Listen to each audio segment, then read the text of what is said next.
नहीं था। नहीं, लेकिन मुझे लगता है कि कई बार फेम की ही वजह से, लेकिन कई बार चीजें समझ में आ जाती हैं। नहीं, वो समझ में नहीं आई उनको। वो सिर्फ परसेप्शन की वजह से होता है कि हाँ अब ये चीज, वो पहले उनको डर लग रहा था कि ये चीज है कि नहीं है, अब उनको लग रहा है कि हाँ ये चीज तो बाकी लोग एक्सेप्ट कर रहे हैं। पहले मैं अकेला खड़ा था तो मेरे साथ नहीं खड़े थे, अब दूसरे लोग खड़े हैं तो वो भी खड़े होना चाहते हैं। इसमें मेरे विचार से प्रारब्ध ठीक है, मैं मान लिया। और मैं एज अ स्पिरिचुअल, मैं तो पूरे लाइफ में आपसे जुड़ा रहूंगा, लेकिन मेरा एक मानना है, अगर आप थोड़ा सा भी लग रहा हो आपको कि मैं स्पिरिचुअलिटी के आपके कहीं भी थोड़ा सा भी हूं, तो मेरा ये मानना है कि आपको एक बार पिताश्री से, अब मान गए हैं, कैसे भी माने हो। नहीं, वो मेरे को मानने से मतलब ही नहीं था ना। मेरे को उनके मानने से मतलब होता तो मैं इस बात पे आता ही नहीं। उनके मानने या ना मानने से मेरे को क्या मतलब है। वो मेरे लिए तो एक सोल है ना, जो बाकी सोल्स हैं।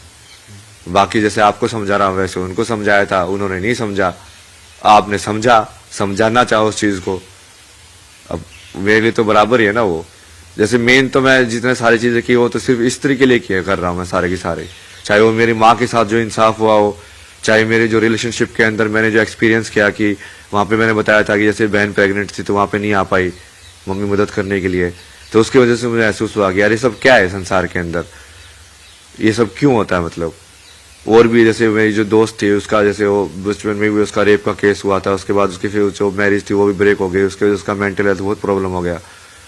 तो ये सारी चीजें तो मैं उनके लिए कर रहा हूँ। अच्छा, मैं देखता हूँ इसीलिए आपके जो माँ हो, बहन हो या फिर आपकी दोस्त हो, उनके साथ कुछ न कुछ ऐसी घटनाएं हुई जिसके कारण आप महिलाओं के प्रति, उनके जो प्रॉब्लम्स है उसके प्रति आप बहुत सीरियस हैं। जब बोल रहे हैं तो आपकी हंसी गायब हो गई। बहुत सारी हुई। मैंने ये कभी किसी को नहीं बताया ना, ये जो मेन ट्रिगर जो इंसिडेंट था धर्मशाला के अंदर जो हुआ था। यहाँ रितु जी भी बैठी हुई है, मैं बार बार ये इसलिए बता दे रहा हूँ क्योंकि फीमेल है आप। फीमेल पर बहुत, मतलब जिस पे हम बात कर रहे थे कि इस पे आप नाखून रख लेते हैं, या क्या हुआ, क्या था, क्यों ऐसा, मतलब। नहीं, जैसे चीजें तो मैंने बहुत बताई ना। जैसे अपनी माँ की साइड तो मैंने फिल्म भी देखी होगी आपने, वही सवाल बनाई हुई है मैंने, वो पूरा उसके ऊपर ही है, डोमेस्टिक वायलेंस के ऊपर। आप जिस पिताश्री को पिताश्री बोलते हैं ना, वो उस माँ को ना वो गोला लाठी बोलते हैं, क्योंकि एक तरीके से ऐसे पैर वैर को अरेंज करके उसको बांध के लाठी को बीच में डाल के तब मारते थे। आपने तो देखा ही नहीं ना, आप तो उनके वो क्रोकोडाइल वाले आंसू के ऊपर बह गए। माँ भी है ना, तभी तो। तो मेन चीज तो उनकी थी। जब मैं दिल्ली में भी रुका तो मैंने उनको भी बोला था, जब वो घर छोड़ के भागे तो मैंने बोला कि ओ भगवान ने मजा कर दिया भाई, ये इसको आपको छोड़ के जाने की जरूरत ही नहीं थी, वो खुद ही छोड़ के चला गया। मगर आप शांति से रहो, बहुत बढ़िया, कोई दिक्कत नहीं आपको, पैसे वैसे की मैं संभालूंगा, आपका सब दूंगा मैं आपको जो रहने सहने के लिए चाहिए। बट वो ठीक है, वो कई बार इंसान जो होता है वो इतना स्ट्रांग नहीं होता कि वो कर पाए, तो उन्होंने वो चीज चूज नहीं की। अच्छा, तो आप कौन सा एक्सपीरियंस वो बता रहे थे फीमेल के कारण, कौन सा बचपन के अंदर तो ये सभी देखा मैंने है, तो उसकी वजह से एक फीमेल का एक वो बना कि हाँ भाई ये सब लाइक बिल्कुल ही अलग इमेज बनी, साइकोलॉजिकली तुम बहुत अलग बन जाते हो उसकी वजह से। फिर उसके बाद जैसे साथ में हुआ बहुत सारी चीजें हुई, लाइक मेरे पर्सनल इंसिडेंट्स भी हो, जाके मैंने रियलाइज किया कि यार जो कर रहा है वो एक्चुअली में गलत है। कई बार वो चीज समाज में एक्सेप्टेड होती है कि जैसे किसी को टच करना भी ऐसे कि नहीं ऐसा नहीं करना चाहिए, कि समाज में सब कर रहे तो तुम भी करने लग जाते हो। बट वो मेरे पर्सनल अनुभव से भी समझ में आया मुझे कि यार ये तो बहुत ही गलत है। और फिर एक इंसिडेंट जो वहां पे हुआ था कि धर्मशाला में मैं एक बंदी से मिला था ना वहां पे, तो वहां पे जैसे वो मुंबई की थी तो ऐसे चैट वैट पे बात हुई, फिर वो वहां पे आई रहने के लिए जैसे 2 हफ्ते के लिए। तो 2 हफ्ते तो जैसे कि साथ में थे ना, वो पूरा उस टाइम पे जैसे अलग ही ले लो स्पिरिचुअल उस पे था वो मैं, बट वो मैंने कभी समझा नहीं उसको। और उसने मेरे को एक चीज जो बोली थी ना, वो मेरे को अभी भी लाइक खतरा अंदर तक याद थी, मतलब कि बोला कि तू तो एम्प्टी है यार, मतलब कि तू तो पूरा खाली है, तू तो कहीं पे भी झुक जाता है, मतलब। और वो इतने दिल से बोली थी ना, वो बात अंदर गई।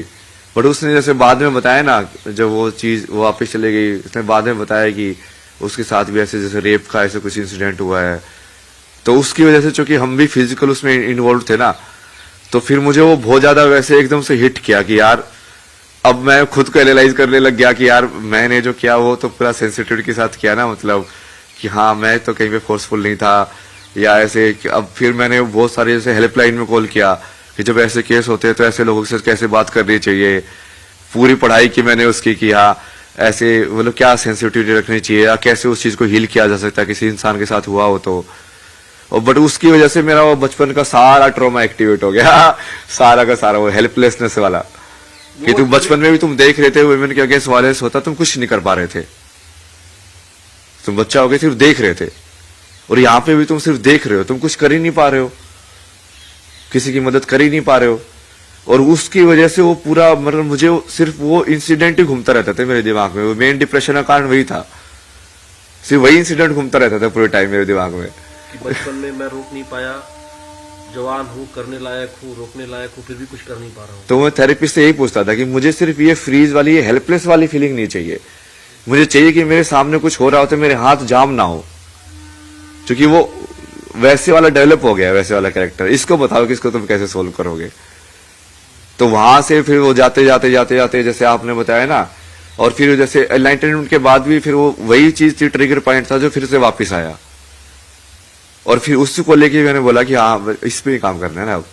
तो आपको समझ में आया कि भारतीय धर्म दर्शन और आध्यात्म के अतिरिक्त कहीं भी इसका निदान नहीं है, ये समझ में आया कि वो एक्चुअली फिर मैं उसको डीप में गया कि ये प्रॉब्लम है क्या, ये कहाँ से चालू हो रही है, इसका कैसे निदान हो, मतलब क्यों हो रहा है समाज के अंदर, ये इनइक्वालिटी क्यों है, क्यों नहीं समझते हम उनको बराबर, मतलब बराबर समझना, वैसे तो भगवान समझना चाहिए, पूजा करनी चाहिए, कृष्ण भी तो राधा की पूजा करते थे ना, वो कितनी बार बोला मैं तो तेरी पूजा करता हूँ।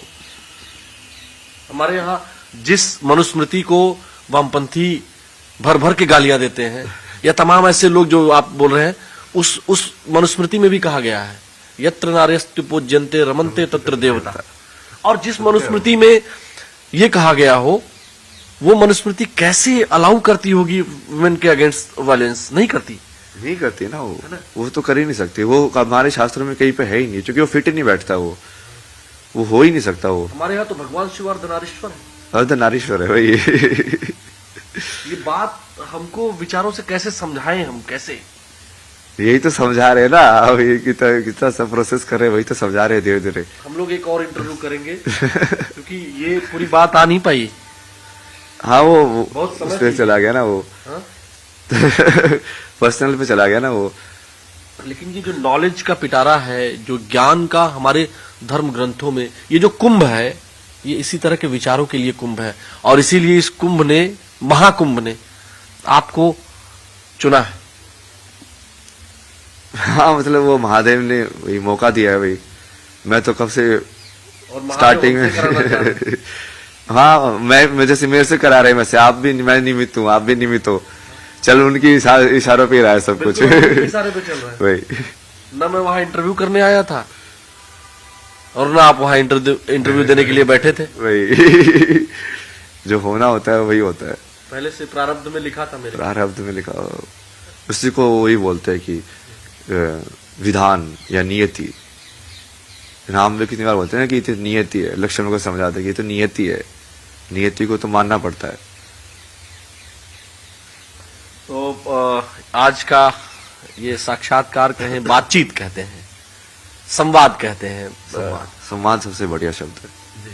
संवाद के अंदर भी देखे ना, सम देखना आपको कितनी जगह पे यूज हुआ है, संस्कृति, संवाद, संसार, सम शब्द बराबर जिससे होता है ना, कि मतलब संवाद वही होगा ना जिसमें हम दोनों बातचीत कर रहे हैं, हम दोनों एक दूसरे को सुन रहे हो, तब संवाद हुआ, बराबर में वाद हुआ, मतलब वाद तो बोलने को ही बोलते हैं ना। तो देखिए, ये जो महाराज जी के साथ हमारा संवाद है, ये हम आपको फिर भी दिखाएंगे। अभी बहुत कुछ ज्ञान है जो महाराज जी के पास, जो अभय जी के पास, जो मसानी गुरु के पास, जो भी नाम ये कहते हैं, आईआईटी वाले बाबा, आईआईटी पे बड़ा लोग को जोर है, फेमस हो जाता। तो ये संवाद, मेरा भी ज्ञानवर्धन हो रहा है, और इस ज्ञानवर्धन के लिए जो भी संवाद हम कर सकते हैं, जो अपने न्यूज 18 नेटवर्क के दर्शकों तक हम पहुंचा सकते हैं, हम आगे भी पहुंचाएंगे। ये वादा कर रहे हैं कि आपको शुद्ध रूप से आध्यात्मिक चेतना के स्तर पर हम ले जाने का प्रयास करेंगे, और गृहस्थ जीवन में रहते हुए, समाज जीवन में रहते हुए हम कैसे भारतीय धर्म, दर्शन, विज्ञान को आप तक पहुंचाए, ये हमारा पूरा प्रयास होगा।